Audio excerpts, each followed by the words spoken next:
It's remote. It's remote.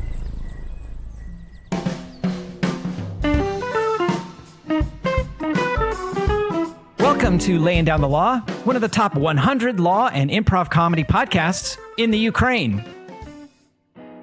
If this is your first time listening, we take real legal cases, usually out of old law school textbooks, and we get the top improv comedy performers, or at least the ones that'll agree to be on my podcast, to improvise a fully made-up comic scene. Today, I'd like to introduce my guests. First, welcome back to the podcast an actor, writer, stand-up comic, graduate of the Second City Conservatory program where he wrote and starred in Mental Hell, and he's a star in the film Apocalypse as Cameleo Salamander, Mr. Jeremy Harlin. Yes. Thank you for having me back. Hello, everybody out there. It's good to be heard again. Thanks for coming back, Jeremy. Welcome for the first time, and I hope not the last, an actor, writer, teacher, expert improviser, graduate of the Second City in Chicago, studied with Stephen Colbert, performed at the Second City in Chicago, starred in the movie Milk, a performer in Landry and Summers, and the one-woman show Flake, a member of the Seniors Improv Comedy Troupe at the Pack Theater in Los Angeles. Please welcome the founder of the Black woman-owned improv theater called The Ledge, Ms. Shaun Landry. You make me sound important. Thank you. I'm so glad that I'm here. We are doing this on a Zoom call, and let me tell your audience that both Billy and Jeremy are handsome men. Very right, flattered. Begin with flattery. I'll take it. Good thing this is a podcast because y'all can see me blushing. I am thrilled to have you both on the show, but first I would like to share just a word about The Ledge. Hi, my name is Shaun Landry, hopeful executive director of The Ledge Theater. What's The Ledge Theater? Well, The Ledge Theater is a operated and owned African-American hopeful theater in Los Angeles, California. A full theater filled with music and dance and laughter. Our goal with The Ledge is to have some of the best teachers and instructors of color and from everywhere teach at our theater. So, if you're interested in making this dream come true for African Americans and people of color and the LGBTQI community to have a space where all of us can perform and play, go to our website at www.theledgetheater.com and hit us up on our Kickstarter.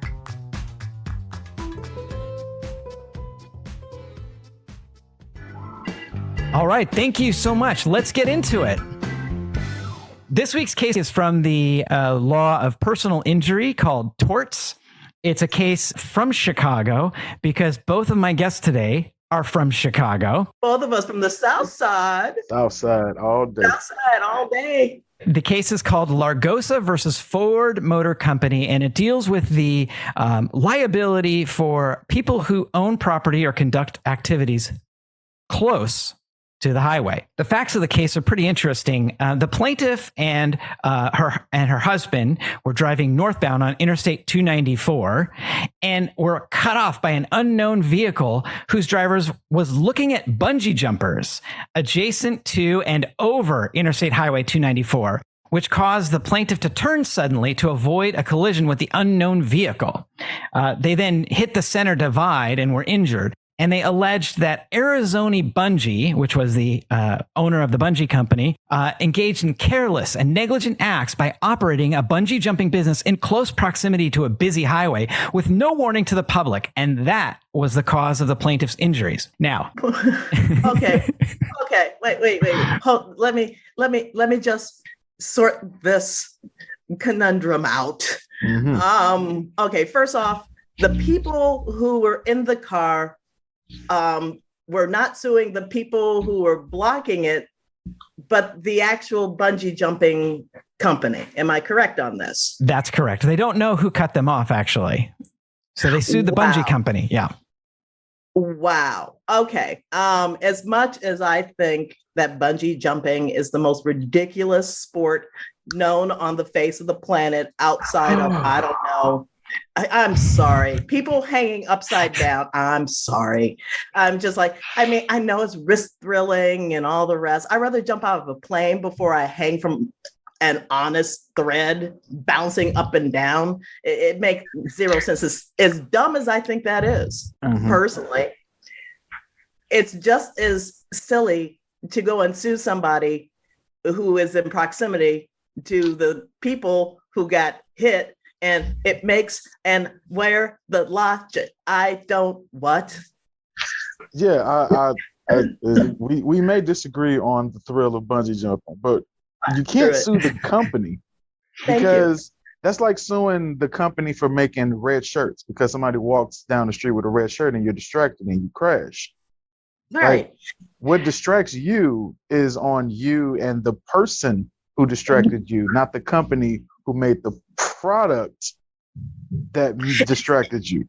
Yeah, it's like the idea of living by a golf or having a highway by a golf course, and someone decides they want to go and stop and watch somebody golf, and they get hit or they careen off somewhere, I guess, into the fourth hole. I don't know. It does, and then they sue the golfing place. Yes. Now, if say, for instance, a bungee jumper ended up jumping off, or the company jumped off themselves, like the whole building was on a big bungee. Like the whole building, they just wrapped the entire building around a bungee cord and then pushed the entire building off the side of the highway, and it hit their car. Yeah, I would sue them for that. Or if they see, at first I thought it was maybe they were selling the bungee cords above this highway. Like so it was some event or something. Yeah, like if they're selling them specifically above them, and it's like, I want to test out the bungee. It's like, okay, we'll take a jump. Then, okay, yes. But if I sell you a bungee cord down in Winnetka, and then you go up to Chicago and you jump off on front of a highway, that's got nothing to do with me. You know, it's like, exactly. Or you go and buy a Winnetka, then take the train all the way to 95th Street and then get on top of the 95th Street bridge and then you jump off.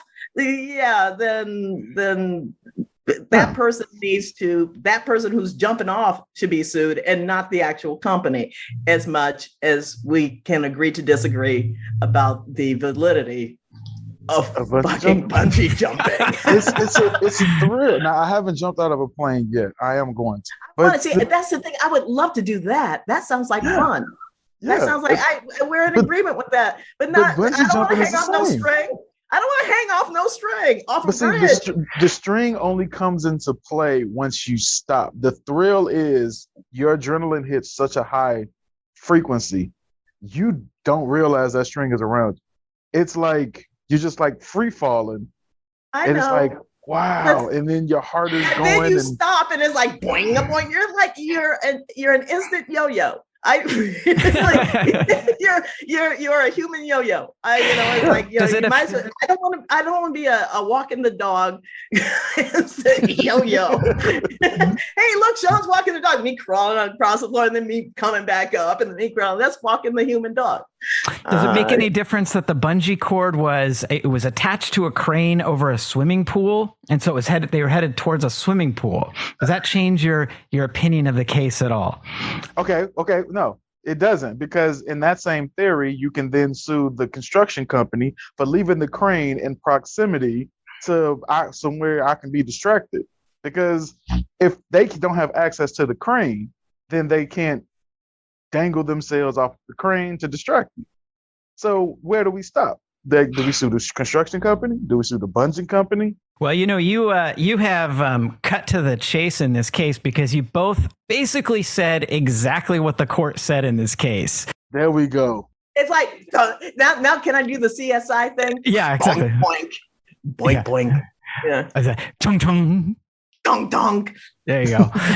Yeah, and it's kind of funny. I like to read from the cases because it's always interesting to see what a judge says. So I'll read this to you from the case. In conclusion, the many roads of ingress and egress to and from the city of Chicago provide numerous distractions for motorists.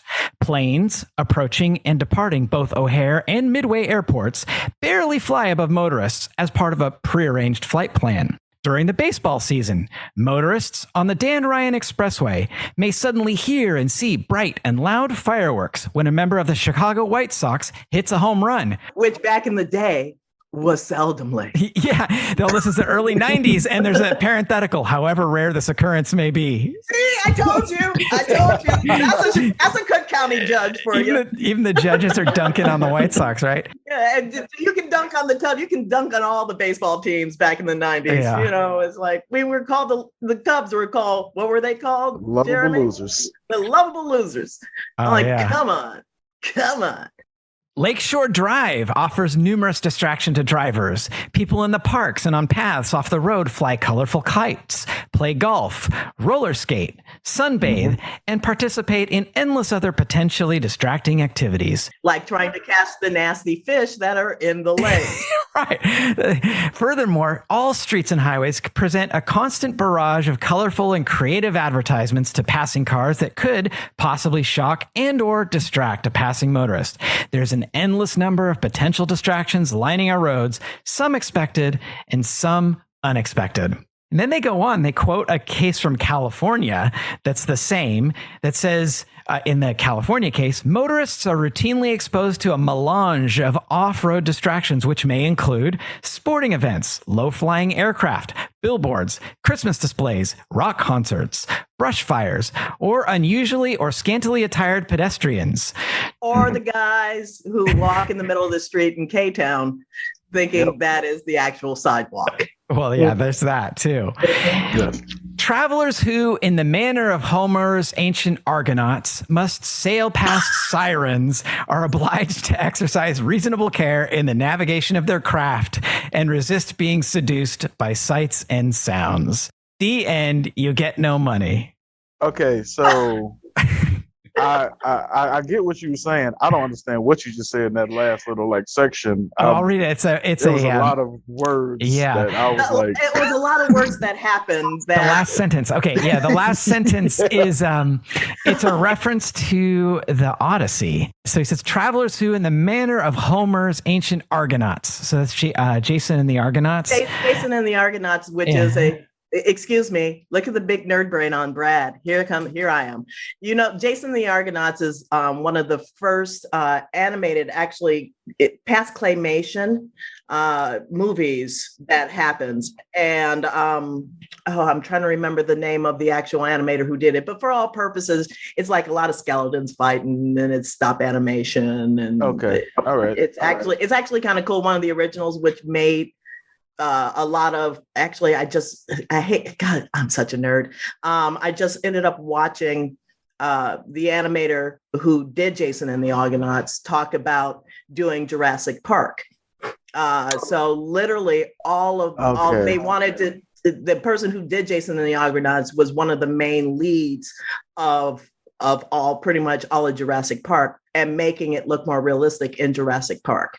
Cool. There's that bit of knowledge that could go to, health research. Yeah, all right. That little part of the brain, I'm like, I have this in my noggin, and it could go to something better. 1963, directed by Don Chaffee, with Todd Armstrong, Nancy Kovac, Gary Raymond, and Lawrence Naismith. Okay. And all the animation, stop animation, was done by literally one of the forefront folks who worked on Jurassic Park when it first came out. There's a still from the picture. It's fascinating. A giant guy with no shirt on, and then like a little toy boat in front of him. It's pretty wild.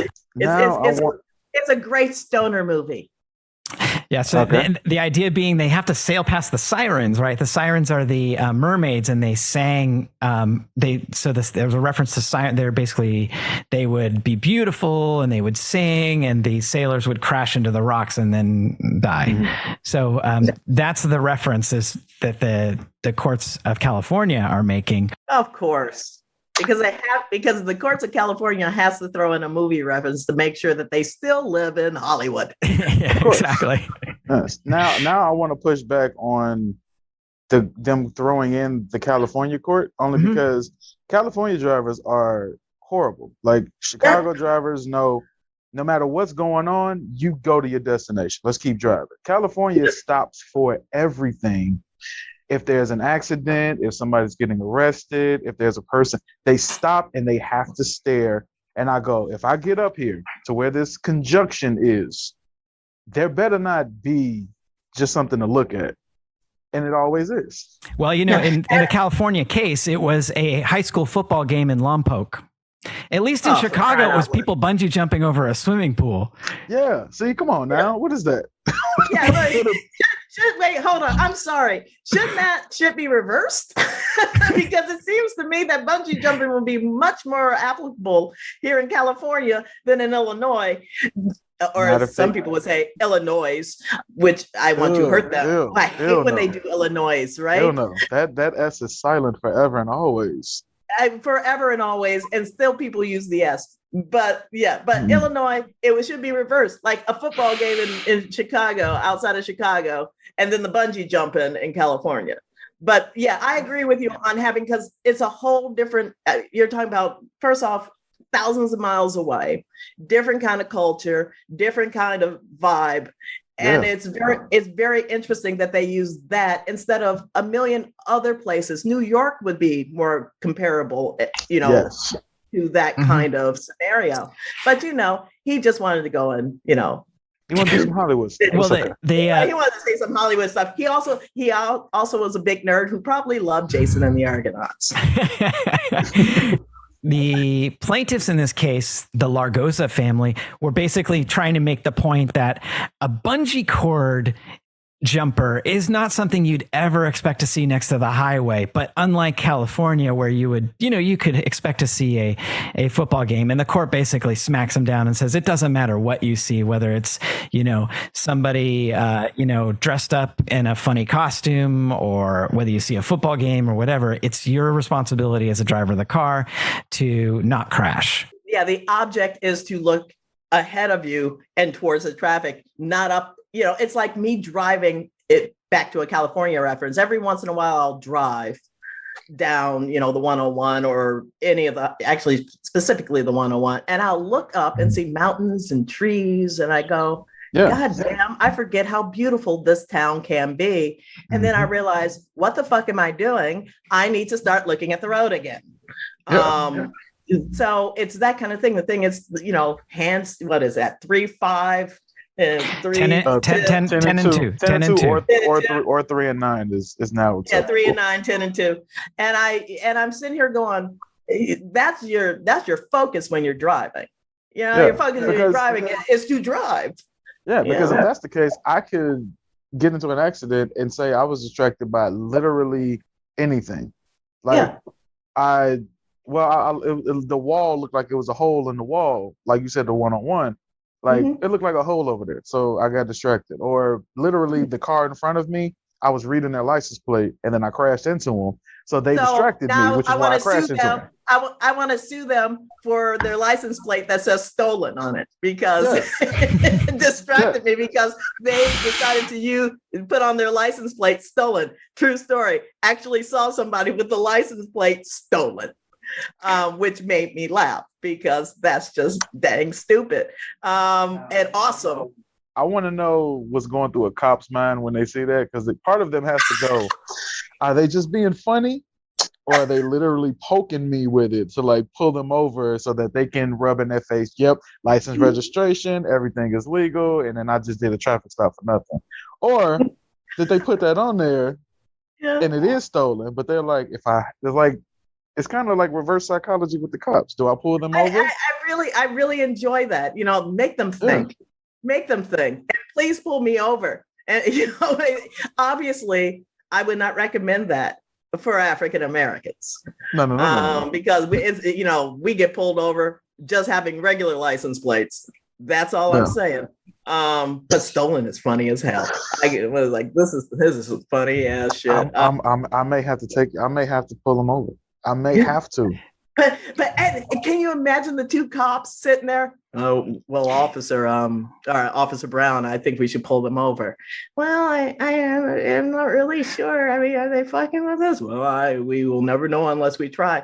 But It's like, let's think of the give it a shot. ramifications. 2 hours later, they're gone. They're gone. Yeah.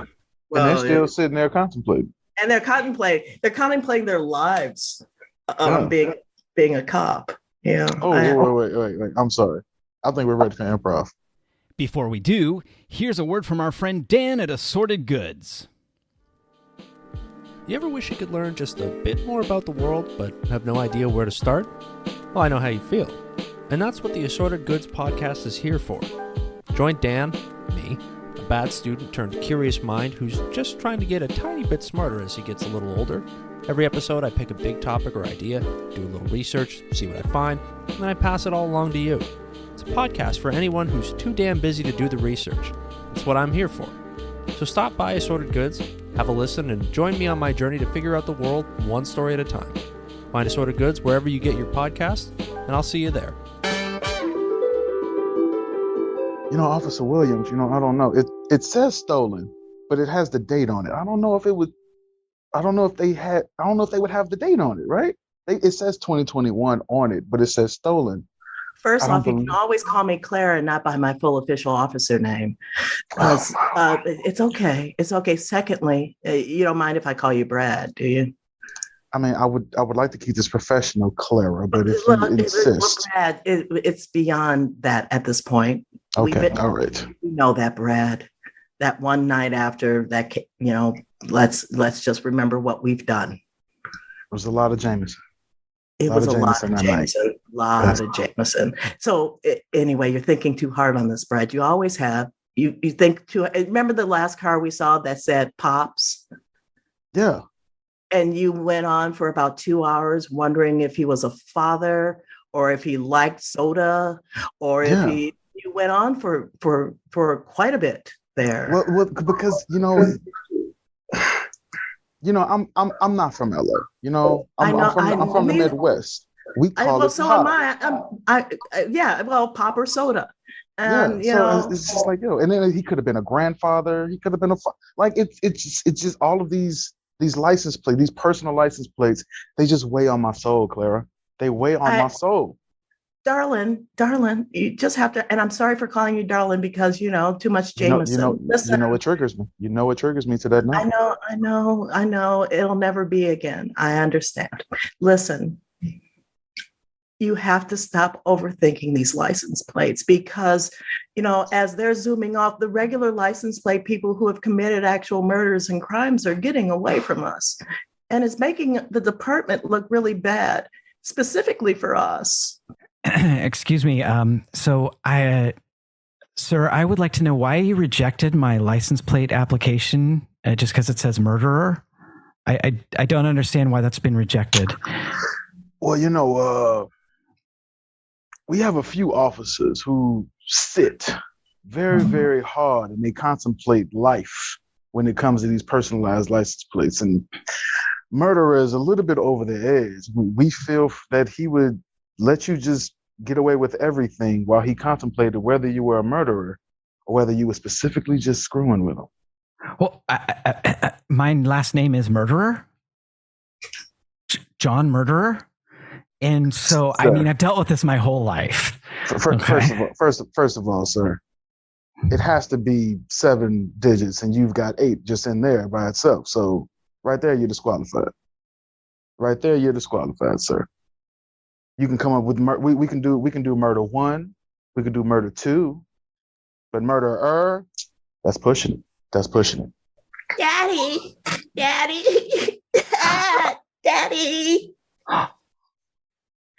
they made fun of my last name again. Oh, little Massey. Oh, Why honey. do you hate me so much calling me Massey murderer? I just thought the children would respect you more. Respect me how? It's, Sally Jones always makes fun of me going, ha, my name is normal. Ha, my name is normal. Well, I don't know. let's get your brother in here. Unintentional. Come on over here. Unintentional. Hey, Dad. Honey. Hey, Hey, honey. Nancy. Why are you crying? What's wrong? Well, today they told me that I should have my own documentary on HLN. Oh, no. Dad, I told you this name doesn't work. I've been being ridiculed my whole life, and now Massey is doing it.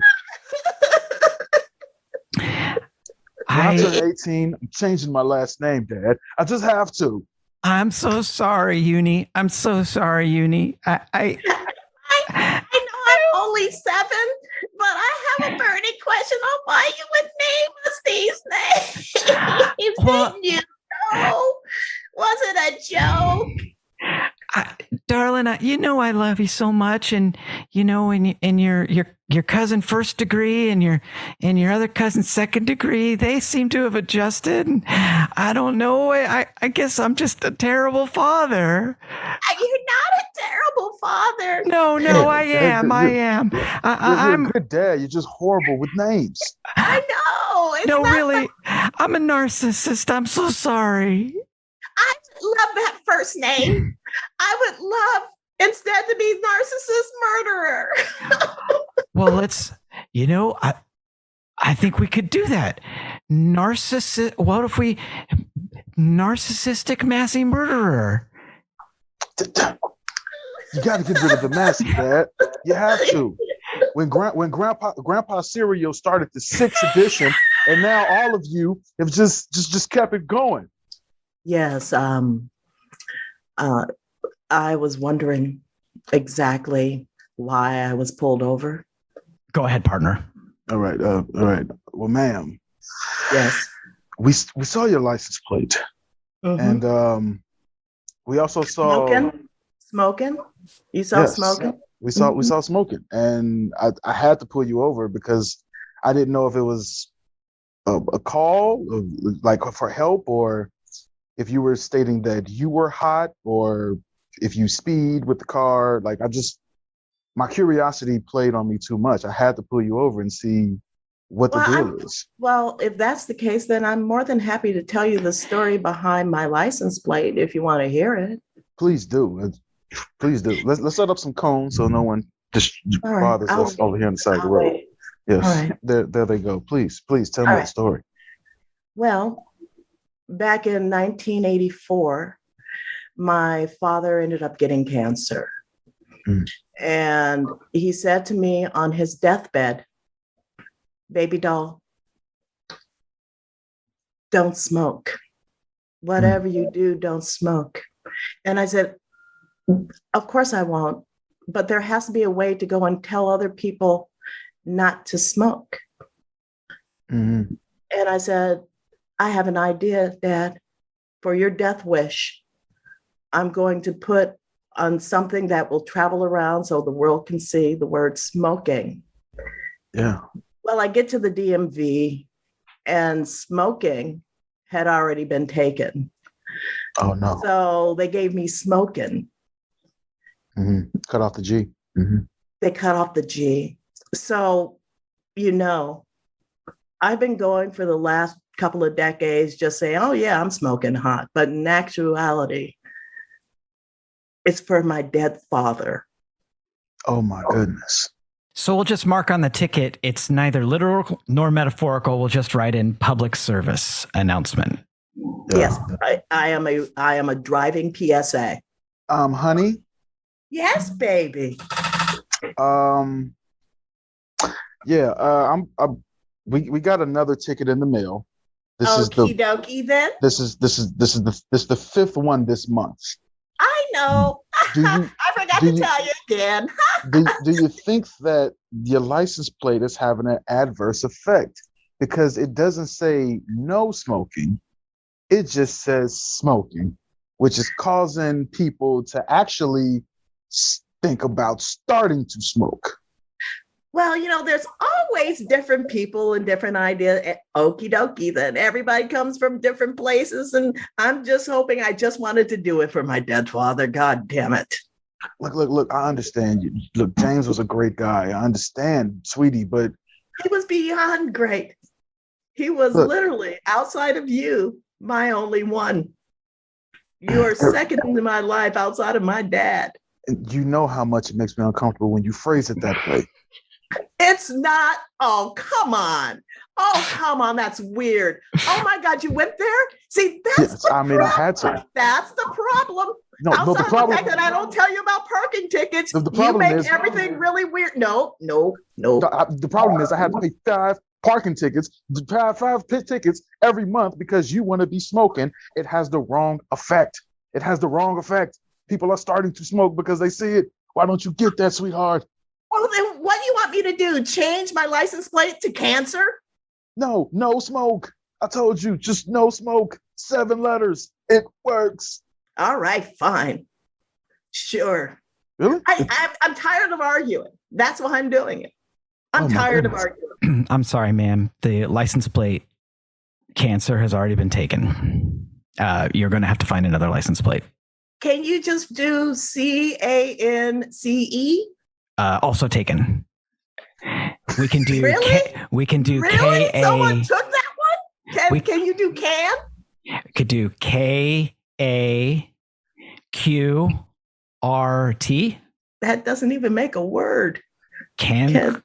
Cancor? And the T is French. It's a silent T. It's French. Cancor. Can I just get my husband on the line and see what he thinks? Oh, please Because- feel free to use the DMV's phone. Go right ahead. Thank you. I appreciate that. There's no line behind you. It's not a problem. Thank you. Sir, Hello? you can wait. Yes. Hello, yes, honey? Yes, sweetie. Did you change it? I'm gonna pass the phone over to this agent to see what you think of this new license plate. Okay, cool. Let's go for it. Yes, hello. All I'm Agent Smith of the DMV. Nice to meet you today. How are you doing? I'm doing all right. I'm Daryl. I'm Hi, Daryl. yeah. How's it going? How's the weather? How's the weather where you are? It's the same as where you are, with 3 blocks from the DMV. Oh, fantastic! Yeah. So your wife is smoking. Yeah. And I know it's What's he weird. saying? What's he wait. saying, sir? Wait. Are you flirting with my wife, or are you talking about a license plate? I'm confused. But are you? Did you get on the phone with me to tell me that my wife is hot? No, smoking. Oh, Literally okay. smoking. And also from a public service standpoint, public service announcement standpoint. Oh, I told her about lighting up inside. She just doesn't care. She smokes inside all the time. Well, yeah, I did have some bad news. Yes. Cancer's not available. Oh no, she had a hard set on that one. Yeah, Can you do like a different type of it, like CNCR? Just cut out the vowels. All of the vowels have kind of been getting pissed off about that kind of thing. So we've got kind What of does that mean? an issue. Oh, I'm so sorry, ma'am. Okay, Your what- husband yeah. wants to drop his vowels. You Drop sir, his vowels? just shut up, you sir. Jesus Sit down. Christ, will you just wait in line? Just sit So- down. Shut up. Just sit down. So- It's I'm so my sorry. time. It's my Yes. time. So your All right. husband said he wanted to drop the vows. Right. Okay. I'm good with that. Can we drop the vowels then? Well, let me ask him, sir. Your wife says that she's comfortable dropping the vows. Wait, she's comfortable dropping her vows? What is? We've been married 18 years. What is? She just wants to throw her vows away? Do you want Like me? what kind of? But what is What he kind of nonsense saying? is this? What is he saying? He said you've been married 18 years and you want to throw the vows away. He Jesus sounds. fucking Christ, what's going on here? I'm not talking about dropping our vows. Will you tell my husband that I love him more than anything? We're talking about actual vows like AEIOU, and not the fact that I want to drop my vows to forever being his debt because we did the old classic vow thing. Just tell him I'm still good with that. She says, I owe you money. I owe you something. What kind of nonsense is this? I paid all of these damn tickets for her, and now she's complaining because she bought me Chick-fil-A one night. You know what? She's selfish. That's what you tell her. I said she's selfish. That's what you tell What her. is he saying? What is he saying to you? Why is your face turning He flush?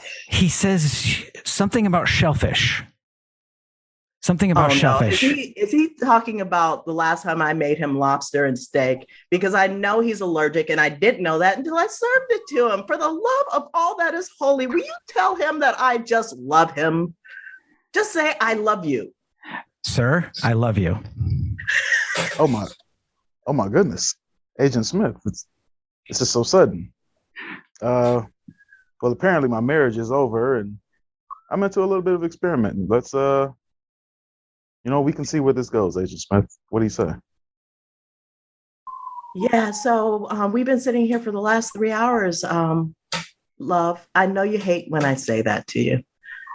Yeah, rubs me the wrong way. So look, we can either pull them over or just let them go. I mean, I know the license plate says denial, but but we don't know exactly where they're coming from, and that is, could it be denial of lost love? Could it be a denial of who they are personally? It could be anything. I mean, we're over contemplating this again. But we're servants, right? We're servants of the people. If they're in denial, shouldn't we help them? This is true, but until they commit a crime, we can't do anything. They're going the speed limit here. They're at the stop sign, they're waiting, they seem like they're good people, but in denial or something. You just want to pull people over to know who they are. I figured this out. I mean, yeah. Yeah. I crave this connection, right? Like I know. And you could have had that with me, but oh no, you need to get it from license plates and other cars. I'm sitting right here next to you. There's nothing wrong with an office romance. I mean, I thought we had that one night with the Jameson. Like, I know, and that was a great night, drunk or not. I never thought that this could work long term. I mean, we're partners. We've been partners for so long. So I crave connection. And isn't a relationship about partners? Oh, wow. Let's not go and do a Law and Order SVU. Those two characters that never hooked up together, and they should have, because they wrote it where, they should have hooked up and they didn't. Yeah, of course. Yeah, they wrote them as partners. He was married with like 4 kids. It was stupid. Do you realize I just watched that not too long ago? I got to tell you this because I know you'll laugh because we have so much in common. But they gave him his own show, and that whole the wife ends up getting killed. They kill her off, and now he's single and going through all this pain. And then they're trying to do a crossover with Benson, and oh my goodness, they're leaving all of us hanging. Don't leave me hanging, darling. Don't let us get into episode 10 of our relationship. Wow. I guess I've been in denial. That's why you're looking at that denial. Oh, for the love of Christ, why don't you take me to the cop bar and buy me a drink, huh? I will. But that car is now, the driver jumped out and he's robbing somebody, so we should probably pull him over. But after that, let the people, let this one get away. He's in denial. All right, to the cop bar it is. To the Jameson cop bar all night, all day and all night. And scene. I was just about to make you guys do like the spin-off episode, but I was thinking that was just ending so beautifully. Yeah, I know. Yeah. Look at us. You're in denial. Here's the thing about improv. I love it being silly and wacky and zany, but I really love exploring actual relationships.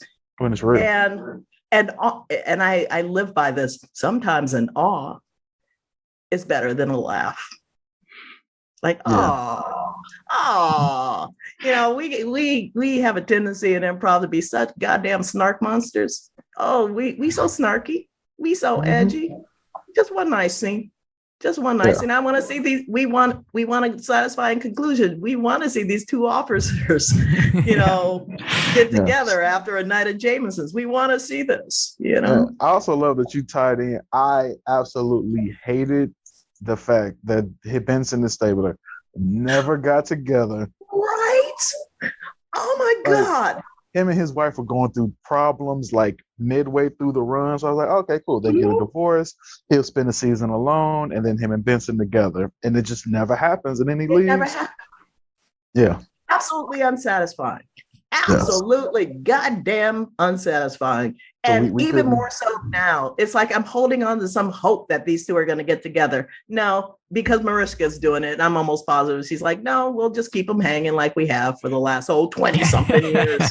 Yeah. So, It's like a weird, like, imagine a weird universe of Friends or some show like that, where Ross and Rachel don't end Never. up together, and you Yeah. go, wait, what? How are they not together? Yeah. Well, We couldn't there's leave a people million home. there's a million shows like that with unsatisfying endings. Yes. I lost my mind at Dexter. Speaking of Oh. mass murderers, I lost my mind at the end of Dexter. First off, they killed his soul off, which was his sister. Yeah. Killed her off. And then you're thinking, well, now that they killed the soul off, Dexter needs to die. Kind of like a Breaking Bad thing. Absolutely. Where he needed to die. But no, they needed to hold on to that brand. And now they're bringing it back. And I don't care. I don't care that he's been a lumberjack up in the mountains. Yeah, lumberjack in the mountains by himself alone. I'm like, Yeah. no, the good thing about him was that he was a serial killer trying to fit into the normal world. If you take him and just say he just no longer wants to fit in, then he's just a serial killer. He's just a serial killer. And even within that story, by the last couple of seasons, he was killing people who didn't deserve it. Yeah. He was killing. Yeah, at one point he became a Jack Kevorkian. Like, here, this is the best key lime pie. He ends up putting his liquor in fucking key lime pie. And I'm just like, what the hell is? She was like, this is the best key lime pie. I'm just like, are you kidding me? Yes. So yeah, thank you. Again, nerd pants on. We couldn't leave the people hanging. People listening to this were like, no, Darla and Clara and whatever, they needed to end up together. Yeah, we needed to be together. That's all I'm saying. Yes, if we set it up like that, and we already set up the fact that we had something going on, it needed to end satisfying. Because there's still, the things I say. Well, aren't we really just isn't a relationship really about being a partner? That was good. and here's the thing, and that's the thing. The thing is truth and comedy. Del, who I think was a major smackhead back in the day, God rest his crazy ass soul. He always talked about truth and comedy, and the truth of it all is the closer you come to truth, the funnier it is. Yeah. Well, you set it up from the beginning by having the license plate be denial. The second that happened, I was like, okay, we know where this goes. Yep. And don't throw your own partner, if your improv partner is a curveball. Don't do that to them. We're supposed I love how ideas like, we're all about group mind.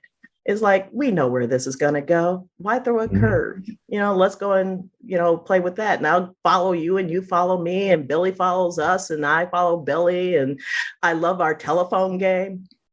We literally did a telephone game. That was great. So you can take short form improv and put it into long form. This was great. I loved it. This was great. Yeah, man. Come to the ledge. Yeah, well, we are gonna get to shameless self-promotion, but first I want to get to know both of you a little bit better. I have a couple of questions I want to ask you. This is what I call laying down the pretense. The first question will be to Shaun. What is the best or worst piece of advice you've ever received or given? Personally, I've gotten a lot of bad advice from others. I think the worst advice that that was given to me was by my husband. And he's in the other room and I know he's about to go and Zoom or podcast bomb this, but we were living in Seattle and I wanted to buy $1,000 worth of stock. to Starbucks when they had just opened up. This was in the early 90s. And my husband's advice was, well, I don't think it's going to hit. Who's going to want to drink cold coffee? Up to 10 years later, and looking at the stock, if it at $1,000, 1,000 shares of Starbucks, I would be a millionaire. So that's the worst advice ever given to me. The worst advice that I have given to another person is the trust what you believe in. It is actually not the best advice, because the person I was telling it to was a pretty horrible person, in retrospect. And he trusts his beliefs, and now he's not doing what he's doing anymore because he acted like a jackass. He trusted in what he did. You have to know who you're talking to before you start giving advice, because the advice that works for you is not going to work for somebody else. So that, I was like, trust your beliefs. And then it basically burned myself in him being a jackass. So yeah, I think that's pretty much it. Thank you. All right. I'm going to ask Jeremy a question. Jeremy, can you describe your favorite place from your childhood? Ooh, Chicago South Side. Yeah, I was about to say, my favorite place in my childhood is really easy. It's the walkway between the Shedd Aquarium and the Planetarium in Chicago. It's right on the lakefront. There's the planetariums to the right, the Shedd Aquarium is here, and there's this beautiful walkway, and you get the entire view of the whole Chicago skyline. Right across, if you look, there's like Navy Pier. And it's beautiful in the daytime. It's beautiful when the sun rises, when the sun sets, at night when the lights are lit up. And I used to go there. We used to go there as a kid a lot with my mom and my brother. And then as I became an adult, it became just like my place of like serenity.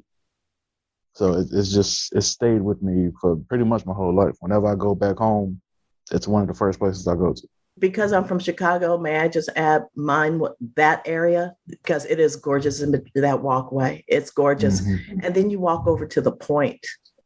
Yes. The point it's basically on the lakefront, and there's a bunch of rocks. And then there's the highest point that you can go and see pretty much forever out, and another great view of Chicago. And just, it goes for miles. And I used to go there all the time. I've buried hamsters there in the sea. I promised Hans that when we die, we'll go back to Chicago with our little urns and go to the point and put us on a little boat, or at least for Hans because he's German, and to a tape recording of Flight of the Valkyries, take his boat out into the sea with explosives. And then to Flight of the Valkyries, just explode the boat with our ashes on it. Because we're incredible. Those Chicagoans. Yeah. It is high school talks on the point, because I went to Kenwood and it wasn't that far away. And Chicago childhood, South Side kids. Yeah, man, it's beautiful. That was really cool. Thank you so much. The last part is some shameless self-promotion. I'm going to let Jeremy go first. Where can people find you? What's coming soon from you? Where can they connect with you on the internet, social media, etc.? Yes. Right now you can connect with me on Instagram at King_Jeremy Harlin. That is KING_JEREMY HARLIN on Instagram. Coming up, I got 2 movies that are in post-production right now. They should be coming up hopefully in fall. One definitely will be on Netflix. The other, I'm not sure where it will be yet. It's Something in the Dirt and Breathing Happy. If you follow me on Instagram, I will be posting both of those like crazy. And I have a short that I'm filmed that will be coming up at the end of summer. It doesn't have a title yet, but again, follow me on Instagram and I will let everybody know when all of those projects are coming up. That's awesome, Jeremy. Thank you so much. Shaun, where can people find you? What's coming from you? And tell us about The Ledge. ShaunLandry.com. Probably the easiest way of getting a hold of me. If you want to know more about the things that I've done, literally Google my name. My entire life pulls up. I do the Seniors Improv Comedy with Landry and Summers, and Blue Alette will be on our show, who is an improviser from the South. And she is amazing African-American artist. You can watch all of our shows. If you want to watch it live, you can go to the Pack Theater's Twitch site and check it out there. And if you're older, like most of my audience and myself, and don't want to figure out Twitch, you can get onto YouTube, you can get onto Facebook, you can get onto Twitter's Seniors Improv site, because we stream still via Periscope. We are, again, the most, and also you can get on Internet Movie Database. I think we're in season 4,000 of the Seniors Improv Comedy since the pandemic. So you can go and find us via the Seniors Improv Comedy on Twitter, YouTube, Twitch, IG, the whole 9 yards. I will be on soon to Tell the Truth on ABC, which was absolutely fun to do, and with an amazing blues artist who I tried to be, which was lovely to do. I threw down a Coco Taylor reference that made the Chicagoan on the panel pick me. So that was absolutely fun to do. Now, The Ledge. It's all or nothing, ladies and gentlemen, with The Ledge. Ledge Theater, either RE or ER.com. You go to either of them, it goes directly to our Kickstarter. It is hopefully owned by an African American and female, guess who that is, that will be a full complex theater geared towards improvisational comedy, also geared towards people of color, youth of color, classes that deal specifically with people who have been disadvantaged systemically for quite a while. I want to change theater in the city, and something that you don't see in theaters, not only improvisationally, but also regularly theatrically, seeing actors and seeing staff get paid.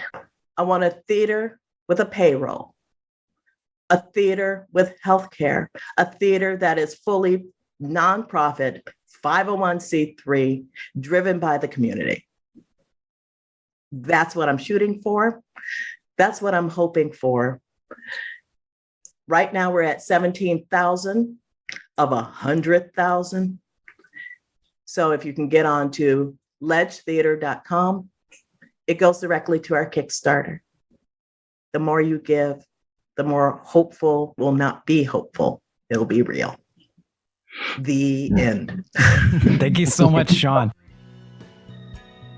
That's ledgetheater.com, ledgetheater.com, LEDGE, theater spelled either way.com. Give to the Kickstarter, support this very valuable and worthwhile effort led by Shaun Landry. Thank you, Shaun, for being on the show. Thank you, Jeremy, for being on the show. Laying Down the Law is a product of Beyond Unreasonable Doubt, produced by Jeffrey Feitner and Verboten Productions. Our music is Cruise and Do We Cheat 'Em and How by John Deli and the 41 Players. Our cover art is courtesy of The Mighty Q. I want to thank all of our listeners, and if you're enjoying the show, please tell somebody. It helps us reach more ears. Feel free to tweet at me at MaxHeadroomESQ with any questions, comments, or suggestions. I'm your host, Billy DeClercq, the podcast host who's vaxxed, waxed, relaxed, and ready to go live. Thank you to our guests. Goodbye.